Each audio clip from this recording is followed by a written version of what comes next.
Hello my viewers, welcome back to my channel. Last video में हमने मुग़ल साम्राज्य देखा।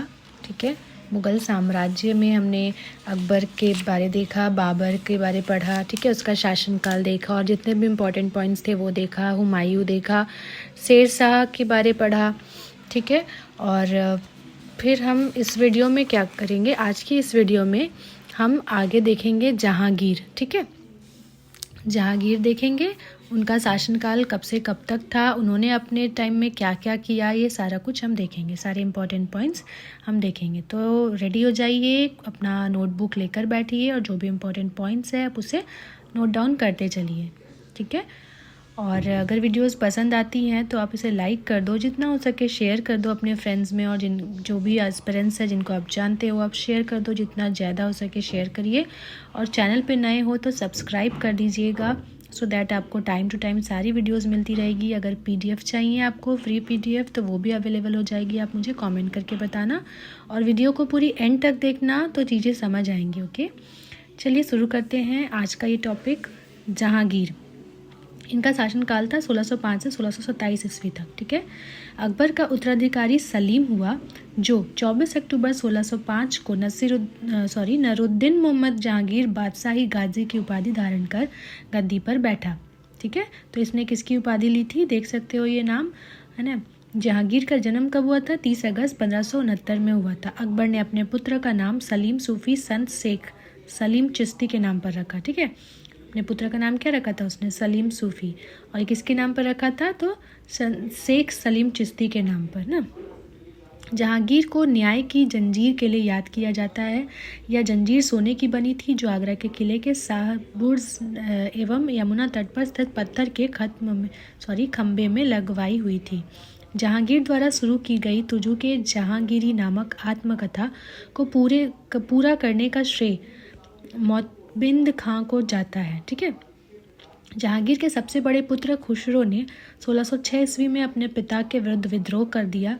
खुसरो और जहांगीर की सेना के बीच युद्ध जालंधर के निकट बैरावल नामक मैदान में हुआ। खुसरो को पकड़कर कैद में डाल दिया गया। खुसरो की सहायता देने के कारण जहांगीर ने सिखों के 5वें गुरु अर्जुन देव को फांसी दिलवा दी। ठीक है, खुसरो गुरु से गोइंदवाल में मिला था। अहमदनगर के वजीर मलिक अंबर के विरुद्ध सफलता से खुश होकर जहांगीर ने खुर्रम को शाहजहां की उपाधि प्रदान की।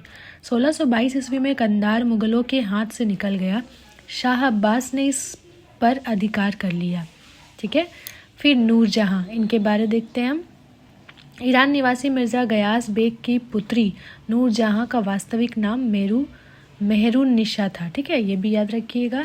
1594 में नूरजहां का विवाह अली कुली बेग से संपन्न हुआ। जहांगीर ने एक शेर मारने के कारण अली कुली बेग को शेर अफगान की उपाधि प्रदान की।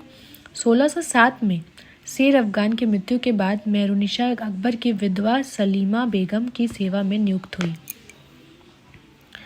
सर्वप्रथम जहांगीर ने नवरोज त्यौहार के अवसर पर मेहरुनिशा को देखा और उसके सौंदर्य पर मुग्ध होकर जहांगीर ने मई 1611 में उससे विवाह कर लिया।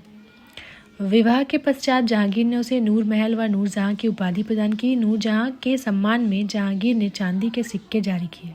ठीक है, ये भी क्वेश्चन आ सकता है कि चांदी के सिक्के जो जहांगीर ने किसके ये में उपलक्ष्य में जारी किए थे, तो नूरजहां के सम्मान में ना। जहांगीर ने गियास बेग को शाही दीवान बनाया एवं इत्माद उद्दौला की उपाधि दी। जहांगीर के शासनकाल में ईरानियों को उच्च पद प्राप्त हुए। फिर लाइली बेगम शेर अफगान एवं मेहरुनिशा की पुत्री थी, जिसकी शादी जहांगीर के पुत्र शहरयार के साथ हुई थी। नूरजहां की मां अम्मद बेगम ने गुलाब से इत्र निकालने की विधि खोजी थी। ठीक है, तो गुलाब से इत्र निकालने की विधि किसने खोजी थी, अम्मद बेगम ने ना। वो कौन थी, नूरजहां की माँ थी। महावत खान ने झेलम नदी के तट पर 1626 ईस्वी में जहांगीर, नूरजहां एवं उसके भाई आसफ खां को बंदी बना लिया था। जहांगीर के 5 पुत्र थे, खुसरो, परवेज, खुर्रम, शहरयार और जहांदार। ठीक है, ये 5 पुत्र थे जहांगीर के, याद रखिएगा, नोट करते चलिए। 28 अक्टूबर 1627 को भीमवार नामक स्थान पर जहांगीर की मृत्यु हो गई। उसे शहादरा जो लाहौर में है ना, के रावी नदी के किनारे दफनाया गया। मुगल चित्रकला अपने चरमोत्कर्ष पर जहांगीर के शासनकाल में पहुंची। ठीक है। मुग़ल चित्रकला जो है उसका उल्लेख कहाँ मिलता है? जहांगीर के शासनकाल में ना। और जहांगीर के दरबार के प्रमुख चित्रकार थे आगा रजा, अबुल हसन, मोहम्मद नासिर, मोहम्मद मुराद, उस्ताद मंसूर, विशन दास, मनोहर एवं गोवर्धन, फारूक बेग और दौलत। ठीक है, ये उसके प्रमुख चित्रकार थे ना जहांगीर के दरबार के। जहांगीर ने आगा रजा के नेतृत्व में आगरा में एक चित्रणशाला की स्थापना की। फिर मुग़ल शासकों में सर्वप्रथम जहांगीर ने ही राजा की आकृति युक्त सिक्के जारी किए थे। इसके समय निशार चांदी का सिक्का था जो रुपए के चौथाई के बराबर होता था। ठीक है ना, 1 रुपए के चौथाई के बराबर होता था, 1/4 के बराबर होता था चांदी का सिक्का उस टाइम होता था उनके समय में, जिसका नाम था निशार। ठीक है, तो याद रखिएगा ये जहांगीर के समय की बात हो रही है ना। उस्ताद मंसूर ने एवं अबुल हसन को जहांगीर ने क्रमशः नदीर अल उश एवं नदेर-उज़्मा की उपाधि प्रदान की। इसने संस्कृत के कवि जगन्नाथ को पंडितराज की उपाधि दी। जहांगीर ने अपनी आत्मकथा में लिखा कि कोई भी चित्र, चाहे वह किसी मृतक व्यक्ति या जीवित व्यक्ति द्वारा बनाया गया हो, मैं देखते ही तुरंत बता सकता हूँ कि यह इस चित्रकार की कृति है। यदि किसी चेहरे पर आँख किसी एक चित्रकार ने, भौं किसी और ने बनाई हो, तो भी यह जान लेता हूँ कि आँख किसने और भौं किसने बनाई है। ठीक है, तो जहांगीर में ये टैलेंट था कि वो समझ जाते थे चित्रकारी देखकर ही कि इसको किसने बनाया है। ठीक है, जहांगीर के समय को चित्रकला का स्वर्ण काल कहा जाता है ना। जहांगीर का जो शासनकाल था, जो उनका समय था, उसको चित्रकला का स्वर्ण काल कहा जाता है। ठीक है, क्योंकि चित्रकला जो है उन्हीं के शासनकाल में सबसे ज़्यादा बोलते हैं ना चरम सीमा पर पहुंची थी। फिर है इत्माद उद दौला का मकबरा 1626 ईस्वी में नूरजहां बेगम ने बनवाया था। मुगलकालीन वास्तुकला के अंतर्गत निर्मित यह प्रथम ऐसी इमारत है जो पूर्ण रूप से बेदाग सफ़ेद संगमरमर से निर्मित है। सर्वप्रथम इसी इमारत में पित्रादुरा नामक जड़ाऊ काम किया गया। अशोक के कौशाम्बी स्तंभ पर समुद्रगुप्त की प्रयाग प्रशस्ति तथा जहांगीर का लेख उत्कीर्ण है। फिर जहांगीर के मकबरा का निर्माण नूरजहां ने कराया था। जहांगीर के शासनकाल में captain Hawkins, sir Thomas Roe, William French एवं एडवर्ड टेरी जैसे यूरोपीय यात्री आए थे। भारत में तंबाकू की खेती सर्वप्रथम जहांगीर के शासनकाल में प्रारंभ हुई थी। पुर्तगालियों द्वारा सर्वप्रथम 1605 ईस्वी में दक्षिण में तंबाकू की खेती प्रारंभ किया गया। पुर्तगाली से ब्राज़ील से लाए थे। ठीक है, ये भी याद रखना होगा। चलिए, तो ये हमने देखा जहांगीर के बारे, जो भी इंपॉर्टेंट पॉइंट्स थे उनके शासनकाल में उन्होंने क्या क्या किया, क्या क्या बनवाया, क्या क्या कराया, सारा कुछ देखा हमने। अब हम शाहजहां के बारे पढ़ेंगे। ठीक है, तो शाहजहां का शासनकाल था 1627 से 57 ईस्वी तक। ठीक है, अब इसके इंपॉर्टेंट पॉइंट्स देखेंगे हम। जहांगीर के बाद सिंहासन पर शाहजहां बैठा। जोधपुर के शासक मोटा राजा उदय सिंह की पुत्री जगत गोसाई के गर्भ से 5 जनवरी 1592 ईस्वी को खुर्रम का जन्म लाहौर में हुआ था। 1612 में खुर्रम का विवाह आसफ खां की पुत्री अर्जुमंद बानो बेगम से हुआ, जिसे शाहजहां ने मलिका-ए-ज़मानी की उपाधि प्रदान की। 7 जून 1631 में प्रसव पीड़ा के कारण उसकी मृत्यु हो गई। 4 फरवरी 1628 को शाहजहां आगरा में अबुल मुजफ्फर शहाबुद्दीन मोहम्मद साहिब किरण-ए-शानी की उपाधि प्राप्त कर सिंहासन पर बैठा। शाहजहां ने आसफ खां को वजीर पद एवं महावत खां को खानखाना की उपाधि प्रदान की। इसने नूरजहां को 2 लाख रुपए प्रतिवर्ष की पेंशन देकर लाहौर जाने दिया, जहां 1645 में उसकी मृत्यु हो गई। अपनी बेगम मुमताज़ महल की याद में शाहजहां ने ताजमहल का निर्माण आगरा में उसी के कब्र के ऊपर कराया। ठीक है, ये तो हम सब जानते हैं ना ताजमहल के बारे की। उसे किसने बनवाया था? शाहजहां ने। किसके याद में? अपनी बेगम मुमताज़ महल की याद में। उस्ताद इशाक ने ताजमहल की रूपरेखा तैयार की थी। देखिए, इससे भी क्वेश्चन आ सकता है कि ताजमहल की रूपरेखा जो है उसको किसने तैयार किया था ना, जो स्ट्रक्चर है वो किसने तैयार किया था? तो उस्ताद ईशा ने। ठीक है, ताजमहल का निर्माण करने वाला मुख्य स्थापत्य कला उस्ताद अहमद लाहौरी था, है ना। तो उसको जो निर्माण किया था वह कौन था? क्या नाम था उसका? तो उस्ताद अहमद लाहौरी। मयूर सिंहासन का निर्माण शाहजहां ने करवाया था। इसका मुख्य कलाकार बे बादल खां था। बादल के सिंहासन के पीछे पित्रादुरा के जड़ाऊ काम की एक श्रृंखला बनाई गई थी, जिसे पौराणिक यूनानी देवता अफयश को वीणा बजाते हुए चित्रित किया गया है। शाहजहां के शासनकाल को स्थापत्य कला का स्वर्ण युग कहा जाता है। देखिए, उसके शासनकला को शासनकाल जो था शाहजहां का, उसको क्या कहते हैं? तो स्थापत्य कला का स्वर्ण युग कहा जाता है। ठीक है, ये भी याद रखिएगा, इससे क्वेश्चंस आते हैं ना।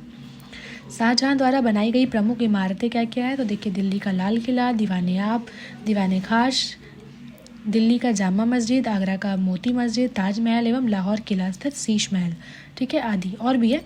तो ये जो इम्पोर्टेंस जितने हैं ये सारे शाहजहाँ ने बनवाए थे ना, याद रखिएगा। हुमायूं के मकबरा को ताजमहल का पूर्ववर्ती माना जाता है ना, हुमायूं का जो मकबरा है वो ताजमहल का पूर्ववर्ती है, उससे पहले ये बना था। मतलब उससे पहले ये था वहाँ हुमायूं का मकबरा, फिर ताजमहल का निर्माण हुआ। शाहजहाँ ने 1632 में अहमदनगर को मुगल साम्राज्य में मिला लिया। शाहजहाँ ने 1638 ईस्वी में अपनी राजधानी को आगरा से दिल्ली लाने के लिए यमुना नदी के दाहिने तट पर शाहजहानाबाद की नींव डाली, ठीक है। आगरे के जामा मस्जिद का निर्माण शाहजहाँ की पुत्री जहाँ आरा ने करवाई थी, ठीक है। आगरा का जो जामा मस्जिद है उसका निर्माण किसने कराया था? शाहजहाँ की पुत्री ने ना, जिसका नाम था जहाँ आरा, ये भी याद रखिएगा। शाहजहाँ के दरबार के प्रमुख चित्रकार थे मोहम्मद फ़कीर, मीर हाशिम और थे, ठीक है। और वह प्रमुख संस्कृत कवि कौन थे? वंशीधर मिश्र एवं हरि नारायण मिश्र, ठीक है। तो ये भी याद रखने वाली बात है, नोट डाउन करते चलिए। शाहजहाँ ने संगीतज्ञ लाल खां को गुण समंदर की उपाधि एवं संगीतज्ञ जगन्नाथ को जगन्नाथ जो हिंदी का कवि भी था उसको महाकवि राय की उपाधि से सम्मानित किया। शाहजहाँ के पुत्रों में दारा सिकोह सर्वाधिक विद्वान था, ठीक है। शाहजहाँ के जो पुत्र थे उसमें सबसे ज़्यादा जो विद्वान था वो दारा सिकोह था, ठीक है। इसने भगवद गीता, योगावशिष्ट, उपनिषद एवं रामायण का अनुवाद फारसी में करवाया। इसने सर्रे अकबर नाम से उपनिषदों का अनुवाद करवाया था, ठीक है। ये भी आ सकता है, सर्रे अकबर नामक उपनिषदों का अनुवाद किसने कराया था, है ना? तो शाहजहाँ के पुत्र दारा सिकोह ने। दारा सिकोह कादरी सिलसिले के मुल्ला साहब बदख्शी का शिष्य था। शाहजहाँ ने दिल्ली में एक कॉलेज का निर्माण एवं दारुल बक्का नामक कॉलेज की मरम्मत कराई थी, ठीक है। दिल्ली में एक कॉलेज बनवाया था और दारुल बक्का नामक कॉलेज जो है उसकी मरम्मत करवाई थी। सितंबर 1657 ईस्वी में जहांगीर के गंभीर रूप से बीमार पड़ने और मृत्यु का अफवाह फैलने के कारण उसके पुत्रों के बीच उत्तराधिकार का युद्ध प्रारंभ हो गया। उस समय शुजा बंगाल, मुराद गुजरात एवं औरंगजेब दक्कन में था। देखिए ये सारे लाइंस इतने इंपॉर्टेंट नहीं हैं पर फिर भी मैं सारा रीड कर रही हूँ क्योंकि बीच बीच से कुछ भी क्वेश्चंस आ सकते हैं। 15 अप्रैल 1658 में दारा एवं औरंगजेब के बीच धर्मट का युद्ध हुआ। इस युद्ध में दारा की पराजय हुई।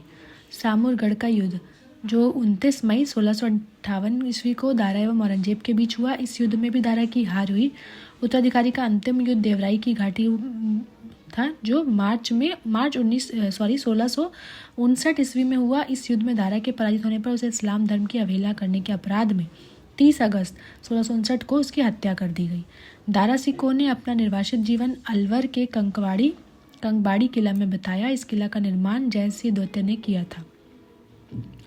शाह बुलंद इकबाल के रूप में दारा सिकोह जाना जाता है, ठीक है। दारा सिकोह जो था, है ना, शाहजहाँ का जो पुत्र था दारा सिकोह, उसको किस नाम से जाना जाता है? शाह बुलंद इकबाल के नाम से, ठीक है, उसके रूप में जाना जाता है उसे। 8 जून 1658 को औरंगजेब ने शाहजहाँ को बंदी बना लिया।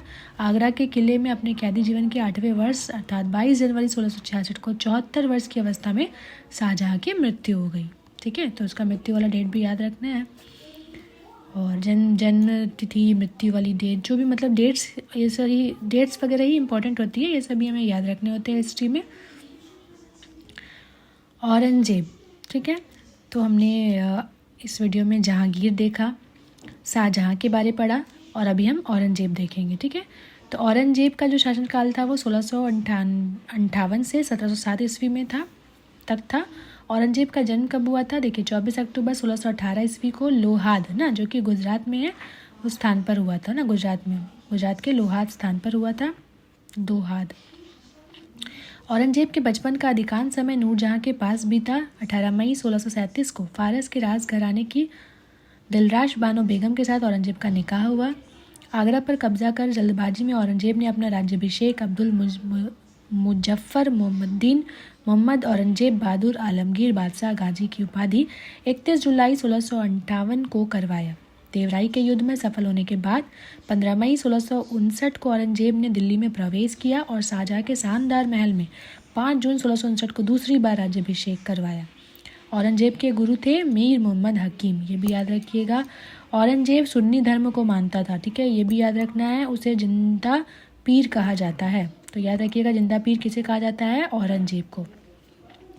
जय सिंह एवं शिवाजी के बीच पुरंदर की संधि 22 जून 1665 ईस्वी को संपन्न हुई। मई 1666 ईस्वी को आगरा के किले के दीवान आम में औरंगजेब के समक्ष शिवाजी उपस्थित हुए। यहाँ शिवाजी को कैद कर जयपुर भवन में रखा गया। इस्लाम नहीं स्वीकार करने के कारण सिखों के 9वें गुरु तेग बहादुर की हत्या औरंगजेब ने 1675 ईस्वी में दिल्ली में करवा दी थी, ठीक है।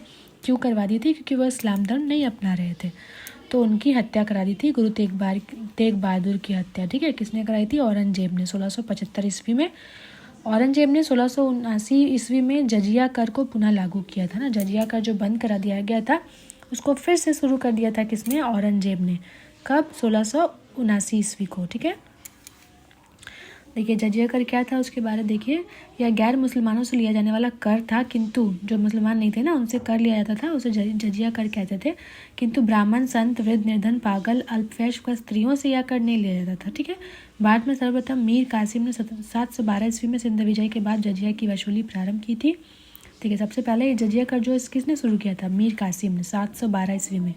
फिरोज तुगलक ने ब्राह्मणों से भी जजिया वसूल किया। मुगल काल में बाबर एवं हुमायूं के काल में जजिया कर प्रचलित थी, किंतु अकबर ने 1564 ईस्वी में से बंद कर दिया था। देखिए इसे बंद किसने किया था? अकबर ने 1564 ईस्वी में। पर औरंगजेब जो है वो 1679 में फिर से उसको स्टार्ट कर दिया था ना। सर्वप्रथम मारवाड़ में जजिया की वसूली का आदेश दे दिया था ना कि फिर से इसे शुरू किया जाए। तत्पश्चात राज्य के अन्य भागों में वसूला जाने लगा ना, और फिर जो उस राज्य का जो और सब विभाग है जहाँ नहीं वसूला जाता था ये कर को, वहाँ भी इस कर को फिर से शुरू कर दिया गया। जजिया की अंतिम रूप से समाप्ति मोहम्मद शाह के समय हुई 1720 में, ठीक है। और फाइनली इसे बंद किया गया जजिया कर को कब? मोहम्मद शाह के समय में ना, 1720 ईस्वी में इसे पूर्ण रूप से बंद कर दिया गया जजिया कर लेना, ठीक है। औरंगजेब ने बीबी का मकबरा का निर्माण किया 1679 ईस्वी में, ठीक है। कहाँ? औरंगाबाद जो महाराष्ट्र में है वहाँ करवाया था बीबी का मकबरा। किसने बनवाया है? औरंगजेब ने 1679 ईस्वी में। औरंगजेब के समय हुए जाट विद्रोह का नेतृत्व गोकुला एवं राजाराम ने किया था। 1670 में तिलपत की लड़ाई में जाट परास्त हुए, गोकुल को मौत के घाट उतार दिया गया। इसके बावजूद जाटों ने 1685 ईस्वी में राजाराम के नेतृत्व में पुनः विद्रोह किया। इन जाटों ने सिकंदरा में स्थित अकबर के मकबरे को भी लूटा। भरतपुर राजवंश की नींव औरंगजेब के शासनकाल में जाट नेता एवं राजाराम के भतीजा चूड़ामन ने डाली। 1686 ईस्वी में बीजापुर एवं 1687 में गोलकुंडा को औरंगजेब ने मुगल साम्राज्य में मिला लिया। मदन्ना एवं अकन्ना नामक ब्राह्मणों का संबंध गोलकुंडा के शासक अबुल हसन से था। औरंगजेब के समय में हिंदू मनसबदारों की संख्या लगभग 337 थी, जो अन्य मुगल सम्राटों की तुलना में अधिक थी। औरंगजेब सर्वाधिक हिंदू अधिकारियों की नियुक्ति करने वाला मुगल सम्राट था। औरंगजेब का पुत्र अकबर ने दुर्गादास के बहकावे में आकर अपने पिता के खिलाफ विद्रोह किया। फिर ये सारे उतने इंपॉर्टेंट्स नहीं है जो मैं नहीं पढ़ रही हूँ, ठीक है। लास्ट हम देखते हैं औरंगजेब ने 1665 ईस्वी में हिंदू मंदिरों को तोड़ने का आदेश दिया। इसके शासनकाल में तोड़े गए प्रमुख मंदिरों में पाटन का सोमनाथ का मंदिर है जो औरंगजेब ने तोड़वा दिया था, है ना। बनारस का विश्वनाथ मंदिर एवं वीर सिंह देव द्वारा जहांगीर काल में मथुरा में निर्मित केशव देव राय मंदिर, तो ये तीनों जो मंदिर थे इसको किसने तोड़वाया था? औरंगजेब ने, ठीक है। औरंगजेब की मृत्यु 20 फरवरी 1707 ईस्वी को हुई थी। इसे खुलदाबाद जो अब रोजा कहलाता है वहाँ दफनाया गया था। औरंगजेब के समय सूबों की संख्या 20 थी। औरंगजेब दारुल हर्ब को दारुल इस्लाम में परिवर्तित करने को अपना महत्वपूर्ण लक्ष्य मानता था। औरंगजेब के शासनकाल में मुगल सेना में सर्वाधिक हिंदू सेनापति थे, ठीक है। औरंगजेब के समय में जो हिंदू सेनापति वो सबसे ज़्यादा थे ना। फ्रांसीसी यात्री फ्रांकोइश बर्नियर औरंगजेब के चिकित्सक थे। देखिए अब उसके चिकित्सक भी कौन थे औरंगजेब के, तो वो भी याद रख लीजिए, फ्रांकोइश बर्नियर, ठीक है। तो आज ये वीडियो मैं यहीं एंड करती हूँ, ठीक है। और नेक्स्ट वीडियो में हम करेंगे ये टॉपिक मुगल शासन व्यवस्था, ठीक है। तो आई होप आपको मेरी वीडियो पसंद आई होगी, इससे हेल्प भी मिल रहा होगा आपको और आपने नोट डाउन भी कर लिया होगा सारे इंपॉर्टेंट पॉइंट्स, ठीक है। अगर PDF चाहिए तो आप मुझे बताना, आपको फ्री PDF भी अवेलेबल हो जाएगी। ठीक है। और वीडियोस को जितना हो सके शेयर कीजिए सो दैट और भी एस्पिरेंट्स को हेल्प मिल सके। ओके। और चैनल पे नए हो तो प्लीज़ सब्सक्राइब कर लीजिएगा मेरे चैनल को सो दैट आपको कंटिन्यू वीडियोस सारी सीरीज़ आपको टाइम टू टाइम मिलती रहेगी। ओके, चलिए मिलती हूँ नेक्स्ट वीडियो में नेक्स्ट टॉपिक के साथ। Till then take care, bye bye and thanks for watching.